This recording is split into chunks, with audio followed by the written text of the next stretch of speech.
Assalamualaikum warahmatullahi wabarakatuh. Perkenalkan, nama saya Nugroho Dwi Cahyono, asal dari Kabupaten Ponorogo. Saya merupakan mahasiswa PPG Prajabatan dari jurusan PJOKB Universitas Negeri Surabaya. Jadi di sini saya ingin mempresentasikan hasil dari diskusi yang sudah saya lakukan dengan kelompok saya tentunya, di mana membahas terkait dengan guru sebagai salah satu agen perubahan.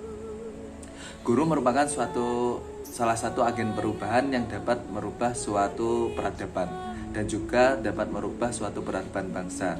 Maka dari itu ada ungkapan yang menyebutkan bahwa guru ada ungkapan bahwa dengan atau dalam bahasa Inggrisnya today you lead the school, tomorrow your student will lead the world. Yang artinya adalah dengan kita mengajar di kelas yang tentunya dengan pengajaran yang baik, maka kelak kita akan menghasilkan para generasi penerus yang akan meneruskan dunia. Maka dari itu guru sendiri merupakan salah satu faktor sentral yang dapat merubah suatu peradaban bangsa. Dari materi yang sudah saya diskusikan terkait dengan film, di sini saya mengambil 3 film, di mana judulnya adalah Laskar Pelangi, dan juga Deadpool Society, dan yang terakhir adalah Sekolah Rimba.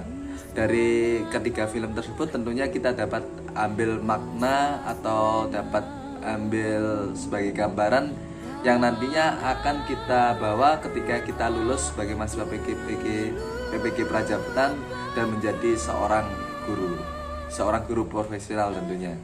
Maka dari itu yang dapat kita ambil dari materi atau film yang pertama yaitu Laskar Pelangi, di mana dalam film Laskar Pelangi berhubungan dengan sebagai seorang guru atau agen perubahan yang mampu mendorong peserta didik untuk berperan aktif dan berbagi. Dalam cerita ini, Pak Harlan adalah gambaran yang mewakili para bijaksana atau guru yang bijaksana. Idealisme yang begitu menawan dengan keyakinan yang luar biasa benar-benar membuat SD itu tetap berdiri walau hanya punya 10 murid. Jadi Pak Harlan itu dia memiliki optimistis bahwa dengan 10 murid tersebut dia tetap bisa mendirikan suatu SD atau tetap mempertahankan pengajaran di tengah penolakan. Sekolah itu seperti yang dikatakan oleh Pak Harlan adalah orang arif dan bijaksana, tetapi menjadi standar adalah hati, nilai-nilai luhur dan akhlakul karimah dari Pak Harlan sendiri.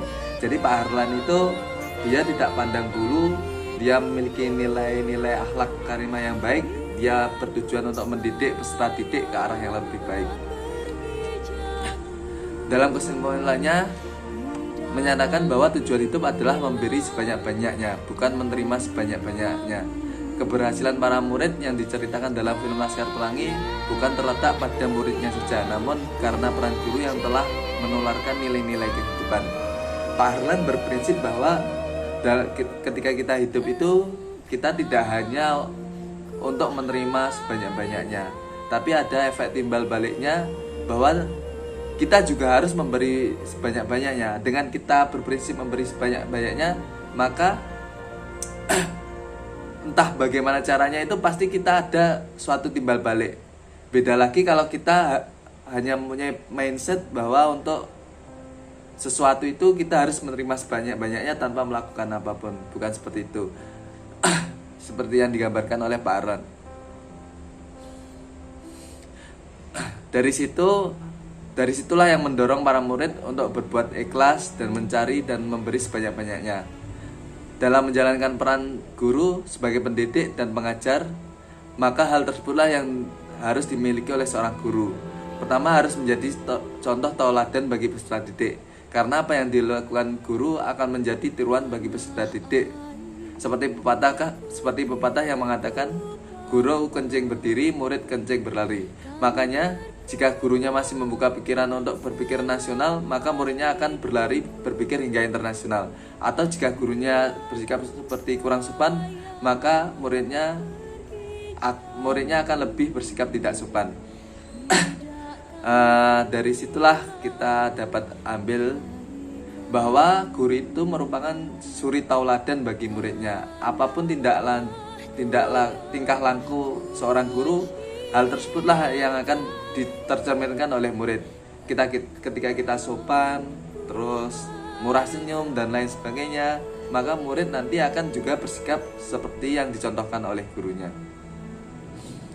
Oleh karena itu, untuk merubah perilaku murid, maka guru harus memberikan contoh perilaku yang baik. Sebagai contoh, untuk melarang agar murid tidak merokok, maka gurunya juga harus tidak merokok.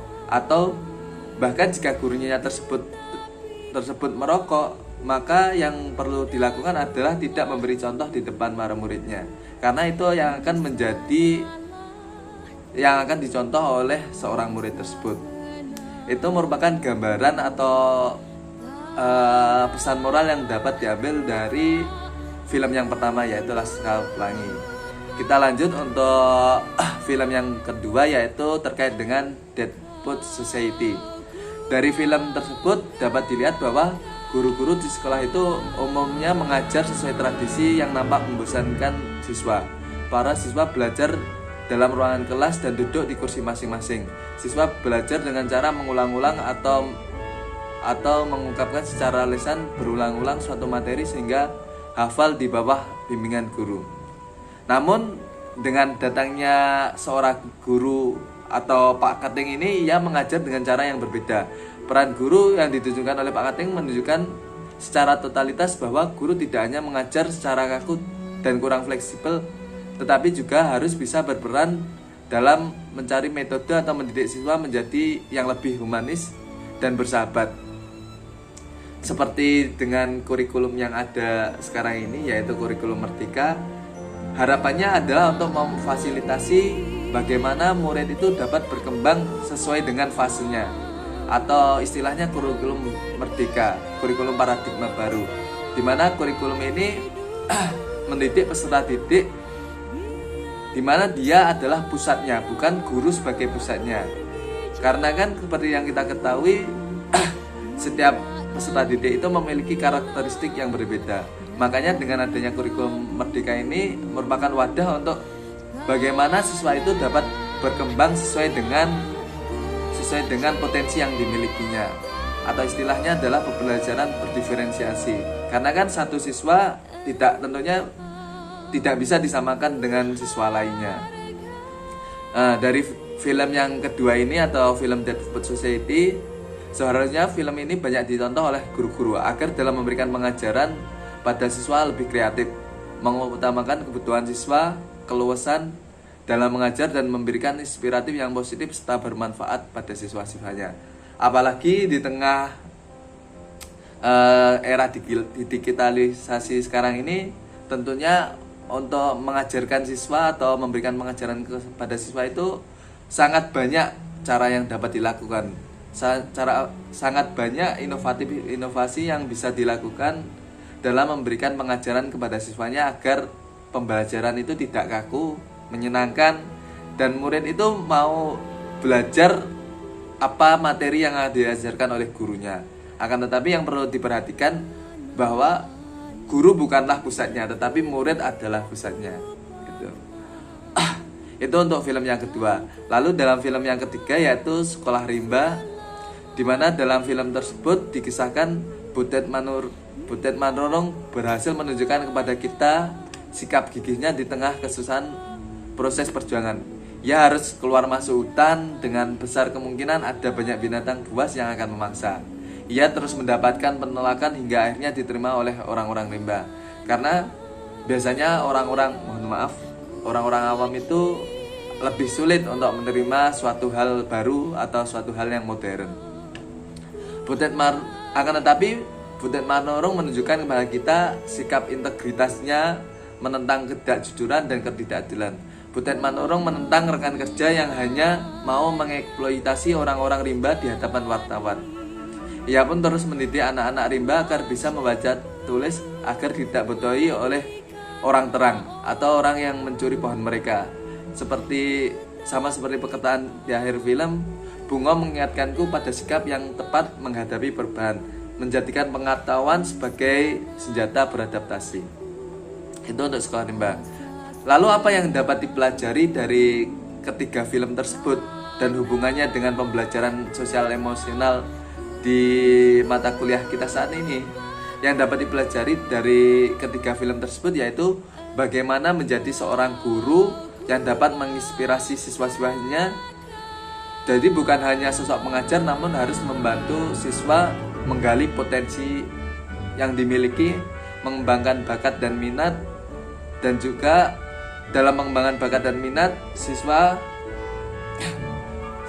seorang guru juga harus memikirkan kegiatan non-akademik. Hal tersebut dapat menggali potensi yang ada dalam diri siswa. Pembelajaran sosial emosional ditekankan dalam pengembangan kurikulum nasional, di mana siswa tidak diserahkan begitu saja kepada guru, melainkan juga memerlukan peranan orang tua dalam membentukkan karakter siswa. Artinya dalam pembelajaran kita harus berkolaborasi, tidak hanya guru, lingkungan sekolah, akan tetapi perlu dukungan dari orang tua. Nah, mungkin itu yang dapat saya presentasikan terkait dengan film yang mana dapat menggugah kita sebagai guru yang nantinya akan merubah peradaban bangsa atau peradaban murid. Karena kan kita dikenal sebagai salah satu agen perubahan atau agen of change. Dengan mempelajari atau mengambil pesan moral dari ketiga film tersebut, harapannya dapat meningkatkan profesionalitas kita, integritas kita, dan juga keikhlasan kita untuk mengajari murid yang tentunya harapannya lebih baik dibandingkan gurunya sendiri. Mungkin cukup dari saya, kurang lebihnya mohon maaf. Wassalamualaikum warahmatullahi wabarakatuh.